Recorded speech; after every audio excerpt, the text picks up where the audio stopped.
এবারে আধ্যাত্মিকতার খোঁজে আশ্রমে জ্যাকলিন।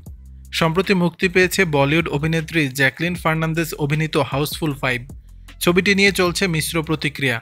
বিশেষ করে সিনেমার গল্প, তারকাদের অভিনয় সবকিছু নিয়ে আলোচনা চলছে।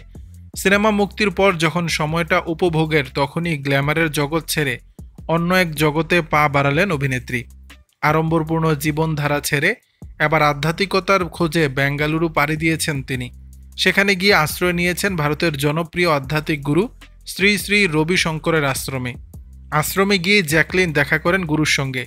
সামাজিক যোগাযোগ মাধ্যমে সেই সব মুহূর্তের ছবি শেয়ার করেছেন তিনি।